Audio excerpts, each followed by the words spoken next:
Swing your arms from side to side. It's a zombie Mirta, not Mario. Swing your arms from side to side. And to stay alive in this crazy world, when you're over dead, you must consume the flesh of the living in order to survive in this crazy new world that you didn't even know existed, and the overdead live amongst you. She's trying to find her boyfriend named Robin, and in order to survive, she must swing her arms from side to side. Zombie Mitra, not Mario. Don't Kill Me is a Netflix original from Italy, so I apologize in advance for, one, completely ruining the Super Mario Bros. Super Show theme, even though I am assuming that Captain Lou Albano and everybody that decided to participate in that were drunk and high off their fucking rockers to the point they felt like they were on Saturn.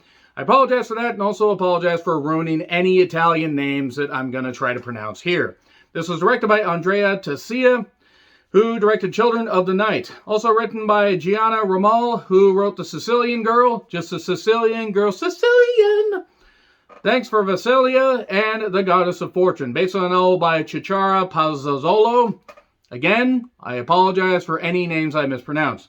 This stars Alice Pagani as Mirta, who has a bright future as far as horror and everything, because she's just got a terrific, face and a terrific, set of expressions for horror. She really killed it in this, ironically, for a movie called Don't Kill Me.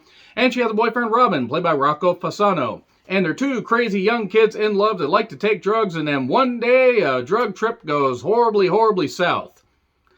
And this is within the first few minutes of the movie. I'll get into spoilers here in a little bit, but that's something, even if you read the description, it's not really hard to figure out. And what ends up happening is Mirta comes back, and she's confused. She bops out of this weird tomb area where it's like, even in death, they're stacked on top of each other. It's like one of those mausoleum things where it's like, it's like people are just slotted in, their bodies are slotted into this slot, then you just stack them up like they're fucking Tetris blocks. And she realizes, holy shit, I'm dead. Or maybe I'm not dead. I don't know what the hell is going on. Why is Robin not with me? Because, as we see just before this drug trip, she says, please don't kill me. You and I are together. Even time can't keep us apart. If this doesn't work out, I promise that we'll come back. Okay, pretty simple. Well, then she's alone. Robin's not around. And she goes to her parents' house, and her mother sees her. And obviously she's confused by all this. Her mother's like, don't worry, it's okay. There's nothing, weird happening here or whatever. Just because we pronounced you dead and we buried you and you have all these fluids in you, that doesn't mean that you're any less my daughter. Bit weird that. And then she kind of goes on the run and finds out that there's this weird, crazy world where maybe she's not the only one. Maybe she is. And from there, we have a horror movie with also some romance elements and also some weirdness. I will say right now that this movie is very expedient, and when Italy hits the right notes, when Italian filmmakers hit the right notes, they can come up with some creative, inventive ways to get, drum up interest in horror. And also there was an Italian movie called 18 Presents. It was not a horror movie.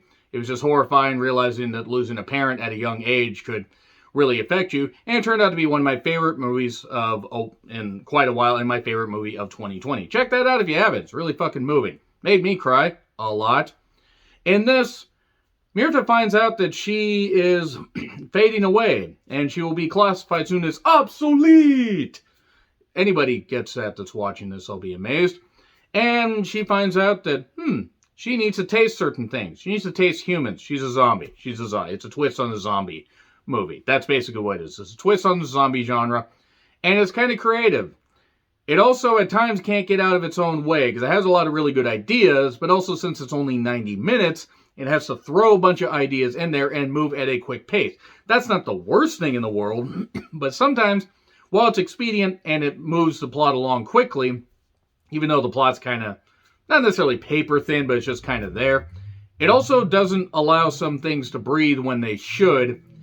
And sadly, it's a double-edged sword. The expedient pace helps, and it keeps you interested, but it also makes you realize, they kind of just had to shut some stuff down really quickly. They had to introduce these characters, and then do this, and they introduce this plot line, and then do this, and it kind of, goes back in on itself at one point and just gets a little, it doesn't get confusing. It's very easy to follow. It just gets to where some things have to get wrapped up in a really, really quick way. And it's, I don't know. I really did like it. In fact, this is one of the better Netflix originals that has been around in a while. I just feel like it could have been a little bit better, maybe with a little bit more explanation, judging by how some things are hinted. They might be trying to possibly hint at a sequel, but it is quite good. And Alice Pagani, or Pagani, however it's pronounced, does a really good job. She really does. She's the main character here, and tells the confliction of, like, wondering why her boyfriend isn't around. You said we'd be back, and then we find out through flashbacks that her and her boyfriend had a young romance. It wasn't a bad romance. La la la la la la. I'm going to eat some brains. La la la la la. It's a brain romance. Okay, enough song references there for now. It basically comes down to them, having this bond. Her wanting to get back with Robin. She's thinking, well, she's like this, then maybe he can come back like that. Because apparently the way she ended up like this is she died in a terrible way, a terribly violent way. Okay, so it's like the Grudge curse. Again, the movie has a lot of really good ideas, and also there's this the other weird fucked up shit that's happening. Has some good body horror elements. It doesn't quite touch up on those. Like, it does have some good gore, and again, keeps the pace up, but it's not necessarily perfect. But it is a whole lot better than it had any right to be, especially for something that is playing on the zombie genre, which I'm not a big fan of. I've never really been a big fan of the zombie movies, even though I recognize that they are quite good. And there are, or at least the best ones, are really, really good and really mean a lot and are really, really great for horror. But I'm kind of zombied out. This is a good twist and had more positives than negatives, so I will absolutely recommend that you guys watch this. But now I am going to get into spoilers. So if you have a Netflix account, absolutely give this a shot. It is Italian. You're going to have to pay attention to subtitles. Don't watch it with the English language. Let's just watch it in its natural language. It's better that way. It's fair that way. Anyway, let's get into spoilers. Okay, so early on, after the parents find out about Mirta and everything coming back, Mirta's all frustrated because Robin's not there.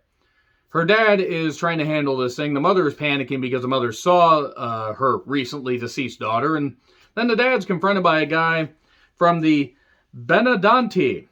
That's a secret order of society that is supposed to protect humans. We're peaceful. We do it for peaceful purposes. And we try to protect people from the recently dead.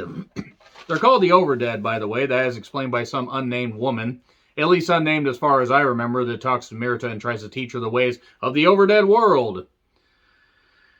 And also, we get some club music. The music is an interesting choice in this. Blinding Lights by The Weeknd is the first song that we hear, which isn't necessarily bad, but also gives me flashbacks to that very, very nauseating Super Bowl halftime show.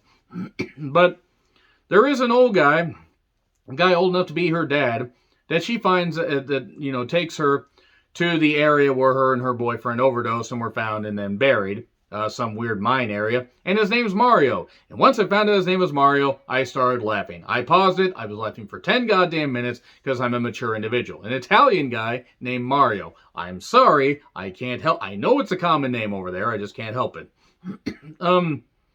But this Bendanti guy that we find out is named Luca later on, way later on, says, do not trust her. She's not the Mirta you once knew. No, she's not a Mirta that you used to know. A Mirta that you used to know. So, I told you that wasn't the end of the song. We get a lot of flashbacks, and the romance seemed genuine, I will say that. Even though it was told in, like, quick flashbacks, we do get a little bit of nudity and everything. So if you're into that, then, there you go. Again, I'm not going to say that the movie's necessarily perfect. She has to consume flesh and kill people to get, to stay alive. Ha, ha, ha, ha. And this woman tells her, you need to make sure that they're still alive and that they're fading away before they're classified as obsolete. Okay, that was terrible. Everybody turned the review off by that point. You have to make sure that they didn't pass away before you eat them. Otherwise, you have 3 or 4 minutes if you choke them out before they completely die, I guess. If you try to eat them when they're dead, shit happens. You start to rot away even worse. And this, she meets up with this guy who is a friend of Robin's, named Ago, and she ends up being in his cabin. He kills himself to avoid being eaten. Probably pretty smart, but he also ended up really liking her, so it was a little bit weird there. And then we get some more fucked up shit happening because the Bendati end up attacking and capturing the woman and also Mirta. And it turns out that Robin actually is part of this, and he is Overdead as well. The Overdead is basically zombies with powers, but not stupidity. Stupidity, that is. And it turns out that this is all part of Robin's plan for them to be together. Okay, could you not have maybe just asked her whatever, hey, honey, I know about the secret society and everything, so why don't you come with me and we'll be Overdead together? What's Overdead? I mean, it doesn't matter, we'll be together. Oh, okay. But nope, doesn't even ask. Just assumes that Mirta will be okay with it. She got turned into a monster. And this is in the last 20 minutes, by the way, that everybody's captured. Suddenly, these Bendati goons or whatever are holed up in this weird hotel, this seedy hotel, and there's like about 50 million of them, yet they can't end up killing her. They can't end up killing these two women. So Mirta ends up killing them all, just beats them, because they only attack her one at a time, which is really fucking hilarious. And then Robin tries to stop her as these two women are trying to escape. Mirta isn't here anymore. You killed her. And then she leaves him to get shot and killed. Well, she kills him with a taser, or shocks him with a taser. Tasers seem to be the main weapon of choice, like that Fatboy Slim song, but without the dancing Christopher Walken. And they go to the UK, I think, and this woman's going to teach her the ways of the world. We're probably going to get Don't Kill Me Too, Electric Zombie Boogaloo. There's more stuff that happened, but that's just pretty much the overlay of the spoilers. It's not bad. It's really not bad. It's just, it doesn't quite understand what it wants to be after a bit. It kind of rushes to its conclusion, and I feel stumbles a little bit. That being said, it is quite good, and there's some good, a couple good kills. It's just a hodgepodge of ideas that eventually ends up keeping it from being ultimately great, while it's just very, very good overall. My opinion. B+. I give credit to the cast, the crew. This is pretty good overall for the ideas and the runtime. So B+ for sure. Let me know your thoughts in the comments. Like, share, subscribe, Twitter handle in the description. I'm John Rethlin. I'll see you soon.